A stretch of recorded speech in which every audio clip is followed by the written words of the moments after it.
മുടിയും സൗന്ദര്യവും തമ്മിൽ ഇഴപിരിയാത്ത ബന്ധമാണുള്ളത്. അതുകൊണ്ട് തന്നെ തലയിലും മുടിയെയും ബാധിക്കുന്ന അസുഖങ്ങൾ സൗന്ദര്യത്തെ ബാധിക്കുന്നതോടൊപ്പം തന്നെ മാനസികമായ ആരോഗ്യത്തെയും ബാധിക്കുന്നു. മുടി കൊഴിച്ചിൽ വളരെ സാധാരണമായിട്ട് കണ്ടുവരുന്ന ഒരു കംപ്ലൈന്റ് ആണ്. പലതരത്തിലുള്ള കാരണങ്ങൾ കൊണ്ട് മുടി കൊഴിച്ചിൽ വരാം. സാധാരണയായി ഉണ്ടാകുന്ന ഒരു വൈറസ് ഇൻഫെക്ഷൻ മൂലവും വളരെ സീരിയസ് ആയിട്ടുള്ള രോഗങ്ങൾ കാരണവും മരുന്നുകൾ കാരണവും മുടി പൊഴിച്ചിൽ ഉണ്ടാകാം. മുടി പൊഴിച്ചിലെ നമുക്ക് മൂന്നായിട്ട് കാറ്റഗറൈസ് ചെയ്യാം.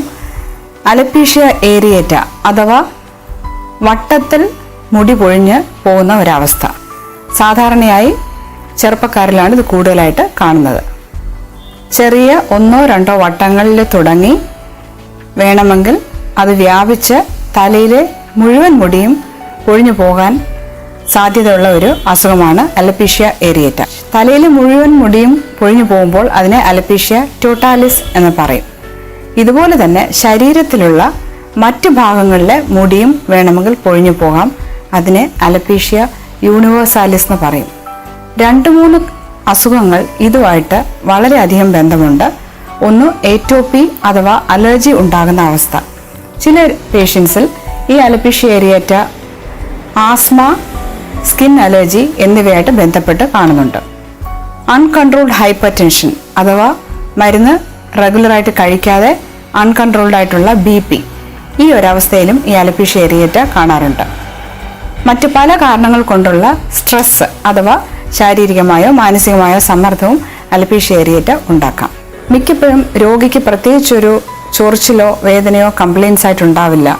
വട്ടത്തിൽ മുടി പൊഴിയുന്ന അവസ്ഥയിൽ പ്രത്യേകിച്ചൊരു സിംറ്റംസ് കാണണമെന്നില്ല. അതായത് ചൊറിച്ചിലോ വേദനയോ ഒന്നും ഉണ്ടാവില്ല. പലപ്പോഴും മറ്റൊരാളായിരിക്കാം അത് ശ്രദ്ധിക്കുന്നത് മുടി വെട്ടാൻ പോകുന്ന സ്ഥലത്ത്. ചിലപ്പോൾ ഈ അസുഖം കണ്ടുപിടിച്ചു കഴിഞ്ഞാൽ രോഗിക്ക് അതിനോടൊപ്പം ഉള്ള മറ്റവസ്ഥകൾ എന്തെങ്കിലും ഉണ്ടോ എന്ന് ലബോറട്ടറി ടെസ്റ്റ് ചെയ്യേണ്ടതാണ്. Thyroid function problems, diabetes, allergy, ഇതിനായിട്ടുള്ള ബ്ലഡ് ടെസ്റ്റും ചെയ്യണം. എങ്ങനെയാണ് ഇത് ചികിത്സിക്കുന്നത്? പ്രധാനമായും പുറമെ ഇടുന്ന ലേപനങ്ങൾ തന്നെയാണ് ഇതിൻ്റെ ചികിത്സാ രീതി. മിനോക്സിഡിൽ, ടോപ്പിക്കൽ സ്റ്റിറോയിഡ്സ്, മറ്റ് ഇറിറ്റൻറ്റ് സബ്സ്റ്റൻസസ്, ഇതൊക്കെ തന്നെയാണ് ഇതിൻ്റെ മെയിനായിട്ടുള്ള ചികിത്സ. അപൂർവം ചില സിറ്റുവേഷൻസിൽ നമ്മൾ സ്കിന്നിൻ്റെ ഉള്ളിലോട്ട് സ്റ്റിറോയിഡിൻ്റെ ഇഞ്ചെക്ഷൻസ് കൊടുക്കുന്ന ഒരു ട്രീറ്റ്മെൻ്റ് ഉണ്ട്. ഇതൊന്നിനും റെസ്പോണ്ട് ചെയ്യാതെ പുതിയ പുതിയ പാടുകൾ വന്ന് വ്യാപിച്ച് പെട്ടെന്ന് മുടി പൊഴിഞ്ഞു പോകുന്ന അവസ്ഥയിൽ സ്റ്റിറോയിഡ് ടാബ്ലറ്റ് വരെ കൊടുക്കേണ്ടി വരും. അലപ്പീഷ്യ ഏരിയേറ്റ ഉള്ള ഒരു രോഗിക്കും അമിതമായ ഉത്കണ്ഠയായിരിക്കും. ചിലപ്പോൾ ഈ സ്ട്രെസ് തന്നെ വേണമെങ്കിൽ കൂടുതലായിട്ട് രോഗത്തിനെ വഷളാക്കാം. അസുഖം കണ്ടുപിടിച്ചു കഴിഞ്ഞാൽ എത്രയും പെട്ടെന്ന് ഒരു സ്കിൻ സ്പെഷ്യലിസ്റ്റിനെ കാണിക്കുക. പലപ്പോഴും നമ്മൾ കാണുന്നത് രോഗി തന്നെ എന്തെങ്കിലും സബ്സ്റ്റൻസസ്, ഇൻഡിജീനിയസ് ആയിട്ടുള്ള ഹെർബ്സോ അങ്ങനെ എന്തെങ്കിലും അപ്ലൈ ചെയ്ത് ആ സ്കിന്നിൻ്റെ ആ ഭാഗത്തെ ചോമ്പോ തടിപ്പോ വ്രണമൊക്കെ ആയിട്ടാണ് ചിലപ്പം ഡോക്ടേഴ്സിൻ്റെ അടുത്ത് എത്തുന്നത്. അതുകൊണ്ട് കഴിയുന്നതും സ്വയം ചികിത്സയ്ക്ക് പോകാതെ എത്രയും പെട്ടെന്ന് ഒരു സ്കിൻ സ്പെഷ്യലിസ്റ്റിനെ കാണുക. ഇത് ആദ്യമേ തന്നെ ചികിത്സിച്ചാൽ പൂർണ്ണമായും മാറ്റി മുടി 100% തിരിച്ച് വളരുന്ന ഒരു കണ്ടീഷനാണ്. ഇനിയും ഈ ഡിഫ്യൂസ് അലപ്പീഷ്യ അഥവാ ഒരുപോലെയുള്ള മുടി കൊഴിച്ചിൽ, പ്രത്യേകിച്ച് ഒരു ഭാഗത്ത് നിന്നല്ലാതെ സ്കാൽപ്പിൽ നിന്ന് പൊതുവായിട്ടുള്ളൊരു മുടി കൊഴിച്ചിൽ എന്തൊക്കെ കാരണങ്ങൾ കൊണ്ടാണെന്ന് നോക്കാം. ചെറിയൊരു വൈറസ് ഇൻഫെക്ഷൻ തൊട്ട് തുടങ്ങി വളരെ സീരിയസ് ആയിട്ടുള്ള അസുഖങ്ങളിൽ വരെ ഈ ഡിഫ്യൂസ് അലപ്പീഷ്യ അഥവാ മുടി കൊഴിച്ചിൽ കാണാറുണ്ട്.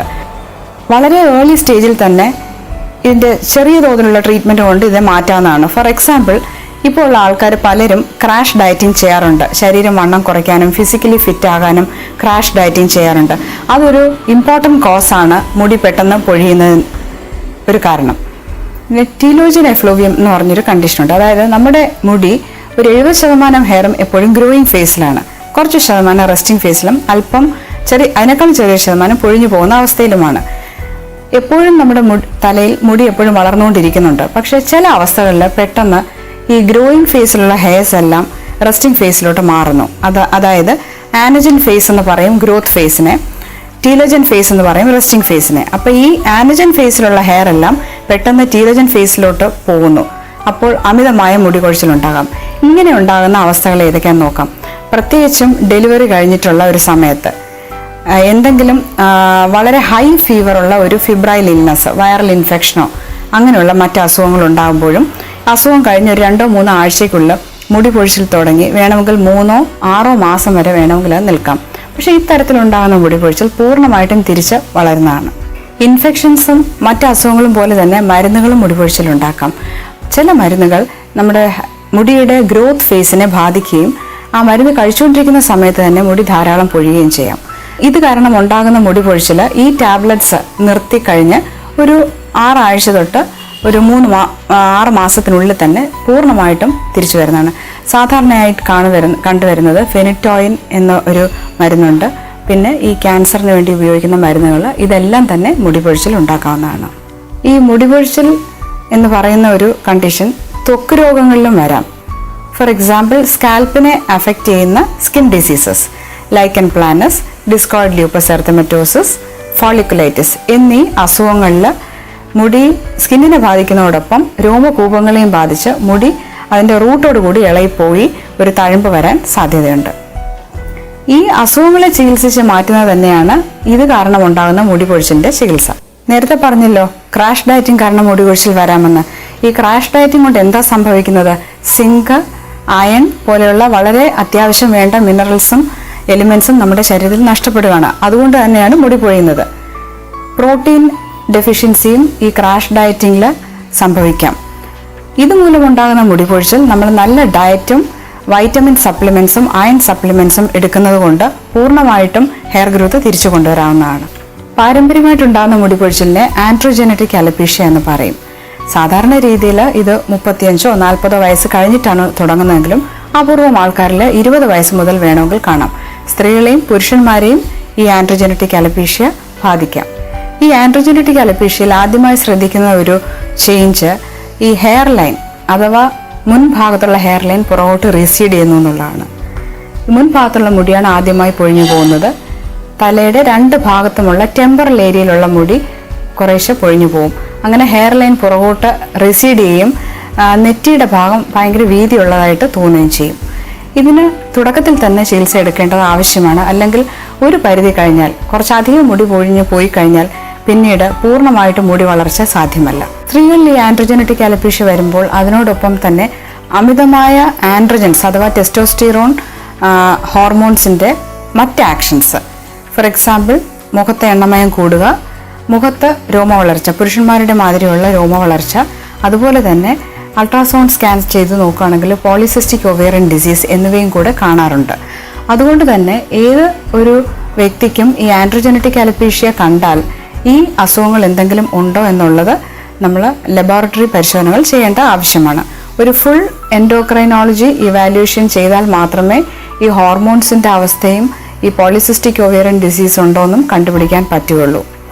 ഇതുണ്ടെങ്കിൽ ഇതിൻ്റെ ചികിത്സയും കൂടെ ഈ മുടി പൊഴിച്ചിലിന് വേണ്ടിയുള്ള ചികിത്സയുടെ കൂടെ ചെയ്താൽ മാത്രമേ പൂർണ്ണമായിട്ടും മുടി വളരുകയുള്ളൂ.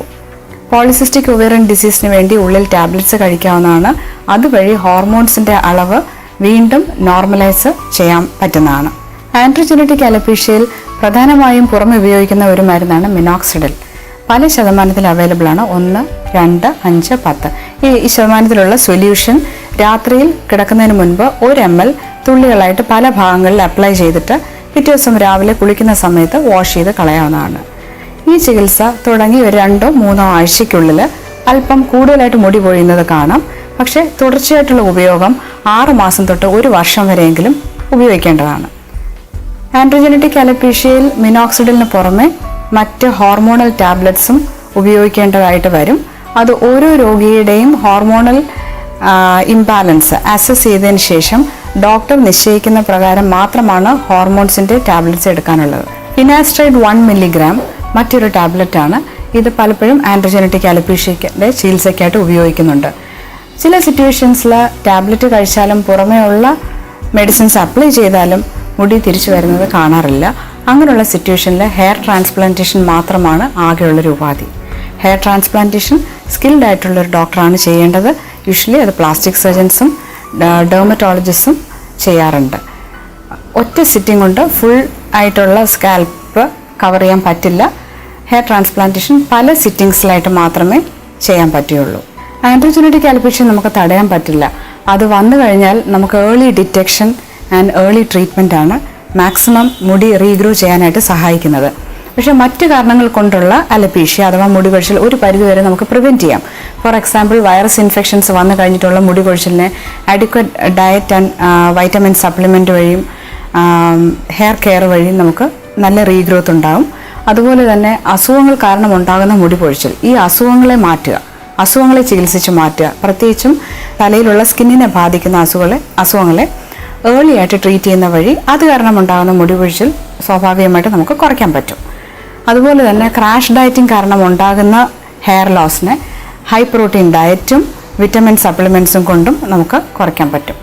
പൊതുവായിട്ടുള്ളൊരു ഹെയർ കെയർ എന്ന് പറഞ്ഞാൽ മുടി എപ്പോഴും വൃത്തിയായി സൂക്ഷിക്കുക, ഡെയിലി തല കുളിക്കുക, മൈൽഡ് ഷാംപൂസ് ആഴ്ചയിൽ 2-3 പ്രാവശ്യം ഉപയോഗിക്കാം, കഴിയുന്നതും ഫ്രീക്വൻറ്റ് ചേഞ്ച് ഓഫ് ഷാംപൂസ് ചെയ്യാതിരിക്കുക.